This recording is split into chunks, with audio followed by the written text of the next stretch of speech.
바다 위를 가르는 붉은 돛담배가 있습니다. 서기 48년 지금의 인도 아유디아에서 출발한 한 공주가 거친 파도를 넘어 동쪽 끝 나라 가락국을 향해 나아가고 있습니다. 만약 그 배가 가락국에 도착하지 않았다면 오늘의 김해 허씨는 존재하지 않았을지도 모릅니다. 김해 허씨, 숫자로는 몇만 명 남짓한 성씨이지만 그 뿌리를 따라 거슬러 올라가면 한 나라의 왕과 먼 나라의 공주, 그리고 동아시아 해상 교역망이 얽힌 거대한 서사가 드러납니다. 이 이야기는 인도 아유타국의 공주와 왕국에서 시작해 고려시대의 삼중대광 허염, 그리고 조선과 현대까지 이어진 김해 허씨 가문의 역사로 이어집니다. 한 사람의 선택이 어떻게 한 가문의 운명을 바꾸고 그 가문이 다시 한 민족의 역사를 바꾸는지 그 흐름을 따라가 보겠습니다. 김해 허씨의 시조 이야기 속에서 우리 모두의 뿌리에 대한 질문을 함께 던져봅니다. 김해라는 지명은 본래 가락국 혹은 금광가야의 중심지였습니다. 낙동강 하류의 비옥한 평야와 철 생산을 바탕으로 이곳은 일찍부터 해상교역으로 번성한 해양왕국이었습니다. 그런 가락국의 시조가 바로 김수로왕입니다. 그리고 그의 왕비가 인도 아유타국에서 붉은 돛담배를 타고 왔다고 전해지는 허왕국입니다. 삼국유사 가락국기에는 이런 이야기가 전해집니다. 아유타국의 공주 허왕국은 16살에 하늘의 명을 받습니다. 아버지 왕의 꿈에 신령이 나타나 동쪽 바다 끝에 천자가 될 인물이 있으니 그를 남편으로 삼게 하라는 계시를 내렸다는 것입니다. 허왕국은 붉은 돛과 붉은 깃발을 담배에 올라 아직 가본 적 없는 동쪽 바다 끝을 향해 떠납니다. 긴 항해 끝에 도착한 곳이 오늘날 김해 앞바다입니다. 그 무렵 김수로왕 역시 허왕국의 도착을 예감하고 신하들을 보내 바다를 향해 나아갑니다. 두 사람은 그렇게 운명처럼 만나게 되고 허왕국은 가락국의 왕비가 됩니다. 그 후 두 사람은 10아들과 2딸 모두 12자녀를 두었다고 전해집니다. 그런데 여기서 김해 허씨의 운명을 바꾸는 장면이 등장합니다. 허왕국은 말년에 깊은 근심을 털어놓습니다. 내가 먼 나라에서 와 이곳 왕비가 되었지만 내 성씨를 잇는 자손이 하나도 없구나. 그러자 아들들 가운데 둘째 허석과 셋째 어명이 앞으로 나와 이렇게 말합니다. 어머니, 저희가 어머니의 성을 잇겠습니다. 이 한 문장은 당시로서는 매우 이례적인 선언이었습니다. 왕의 자식이 아버지의 성이 아닌 어머니의 성을 잇겠다고 나선 사건. 이 선택은 허씨라는 성의 기원이자 훗날 여러 허씨 가문이 탄생하는 결정적 출발점이 됩니다. 김해 허씨의 서사는 바로 이 선택에서 출발합니다. 하지만 오늘 우리가 말하는 김해 허씨의 시조는 곧바로 이 두 왕자가 아니라 세월이 훌쩍 흐른 뒤 고려시대에 등장하는 한 인물 허염입니다. 족보와 기록에 따르면 허염은 허왕국의 35번째 후손으로 전해집니다. 가락국의 후예들이 새로운 왕조인 고려 안에서 다시 입지를 다져가던 시기, 그는 중앙정계에서 두각을 드러낸 인물로 나타납니다. 당시는 문벌 귀족이 권력을 장악하고 중앙과 지방의 힘이 팽팽하게 맞서던 불안한 시대였습니다. 바다와 강을 끼고 교역을 담당하던 지방 세력, 특히 옛 가락국 땅을 기반으로 한 집단은 여전히 무시할 수 없는 존재였습니다. 낙동강 하류와 동남 해안을 잘 아는 가락국의 후예들은 자연스럽게 왕조에게 중요한 파트너가 됩니다. 그 중심에 선 인물 가운데 한 사람이 허염이었습니다. 허염은 어려서부터 학문에 힘쓰고 옛 가락국의 터에서 백성과 더불어 살며 공과 사를 엄격히 구분하는 성품으로 알려져 있습니다. 그는 지방 행정에 능하고 해상과 내륙을 아우르는 교통교역 구조를 잘 이해한 인물로 평가받습니다. 고려 조정은 이런 능력을 높이 쌓아 허염에게 삼중대광이라는 최고 위급 품계를 내립니다. 그리고 그에게 옛 가락국을 기리는 가락군이라는 작호를 더합니다. 이는 단순히 한 개인에게 내린 벼슬이 아니라 가락국과 허왕국의 후예가 고려 왕조 안에서 공식적으로 인정받는 상징적인 순간이었습니다. 왕이 허염에게 말합니다. 옛 가락의 땅을 오늘의 나라를 위해 돌보라. 이 인주는 한 사람의 승진이 아니라 가락국 후예와 허씨 가문의 집단적인 신분 상승이었습니다. 허염을 통해 옛 해양 왕국의 기억이 새로운 왕조와 연결된 것입니다. 이때부터 허염과 그의 후손들은 본관을 김해로 삼고 김해 허씨라는 명확한 본관과 가문을 형성합니다. 허왕국의 먼 후손이 고려 왕조 속에서 다시 가락이라는 이름을 이어받으며 김해 허씨라는 새로운 가문이 시조로 자리 잡게 된 것입니다. 허염 이후 김해 허씨 가문은 세대를 거치며 여러 분파를 이루게 됩니다. 그의 손자 허자는 병부상서에 이르고 허자의 세 아들이 각기 다른 길을 걸으면서 후대의 파주로 추앙됩니다.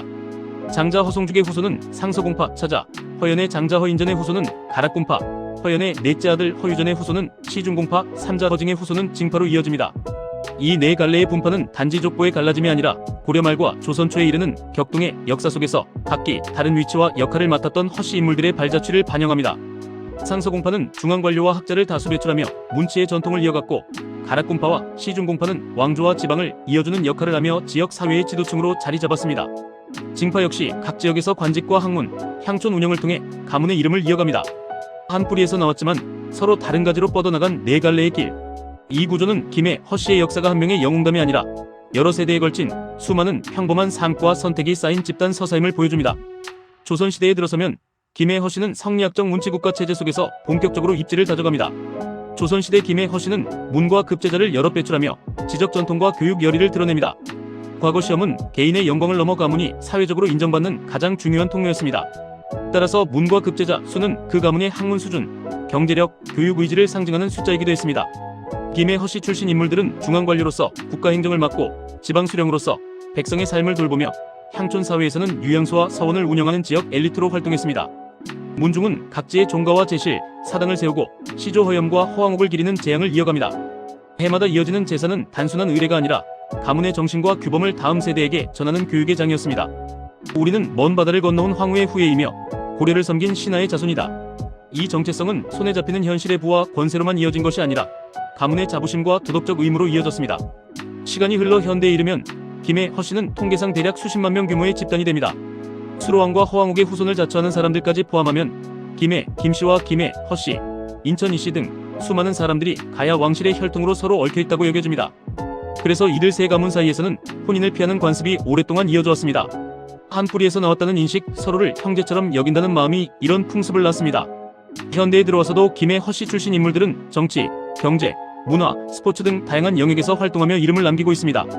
재계와 정치권에서 활약한 인물들, 연예예술계의 얼굴들 속에서 김해 허씨는 직접 혹은 간접적으로 가락국 후예라는 상징성을 드러내곤 합니다. 또한 한국과 인도의 외교 관계가 깊어지면서 인도 아유디아의 허황옥 기념 공간과 김해 수로왕 허황옥 능은 두 나라를 잇는 상징적인 장소가 되었습니다. 매년 한국과 인도의 인사들이 이곳을 찾아 2000년 전한 공주의 항해가 지금까지 이어지고 있음을 기념합니다. 김해 허씨의 역사는 이제 한 가문의 이야기를 넘어 국경을 넘어선 문화외교의 자산이 되고 있습니다. 하지만 이 가문의 이야기에는 몇 가지 흥미로운 논쟁과 오해도 함께 따라붙습니다. 첫째는 허황옥의 실존 여부와 출신지에 관한 논쟁입니다. 일부 학자들은 허황옥이 실제 인물이 아닐 수도 있다는 문제 제기를 하거나 그녀의 출신지가 오늘날의 아유디아와 동일한지는 다시 생각해볼 필요가 있다는 의견을 내기도 합니다. 또 다른 연구자들은 설화 속 기록과 인도 측 전승을 연결하며 허황옥의 실존 가능성을 적극적으로 검토하기도 합니다. 어느 쪽이든 분명한 것은 허황옥이라는 이름과 이야기가 김해 허씨와 여러 허씨 가문의 정체성 형성에 결정적인 역할을 했다는 점입니다. 이 영상에서 우리는 어느 한쪽의 입장만을 취하기보다는 설화와 사료가 만나는 지점에서 한 가문의 정체성이 어떻게 형성되는지를 바라보고자 합니다. 둘째는 허씨는 모두 같은 허씨인가? 라는 질문입니다. 허황옥의 후손으로 전해지는 허씨 본관에는 대표적으로 김해 허씨와 양천 허씨 등이 있습니다. 양천 허씨의 시조 허선문 역시 김해 허씨 계통에서 갈라져 나간 인물로 전승됩니다. 성씨는 같지만 본관과 분파에 따라 계보와 전승, 지역 기반이 모두 다르고 같은 허씨라도 각자의 역사와 인물이 따로 있다는 사실을 기억해야 합니다.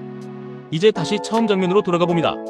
붉은 돛을 단 배 한 척이 먼 바다를 건너 가락국에 도착하던 그날, 그 배에 올라탄 허황옥의 마음속에는 어떤 감정이 스쳐갔을까요? 두려움, 설렘, 사명감, 그리고 자신의 선택이 수천 년 뒤까지 이어질 거라는 상상조차 하지 못했을지도 모릅니다. 하지만 그 한 번의 항해에 두 아들이 어머니의 성을 잇겠다고 한 결단, 그리고 35대에 걸친 후손들의 삶이 모여 오늘의 김해 허씨라는 거대한 뿌리를 이루었습니다. 결국 가문의 역사는 수많은 개인의 선택이 쌓인 결과입니다. 우리는 종종 내 선택 하나쯤이 무슨 의미가 있을까 생각하지만 허황옥과 허염의 이야기는 이렇게 말하는 듯합니다. 어느 한 사람의 선택도 결코 가볍지 않다. 그 선택이 훗날 누군가의 뿌리가 된다. 당신은 어떤 뿌리를 가지고 있습니까? 그리고 그 뿌리에서 무엇을 배우고 싶으신가요? 김해 허씨의 이야기가 단지 한 성씨의 족보가 아니라 우리 각자의 뿌리와 선택을 돌아보게 하는 작은 계기가 되기를 바랍니다.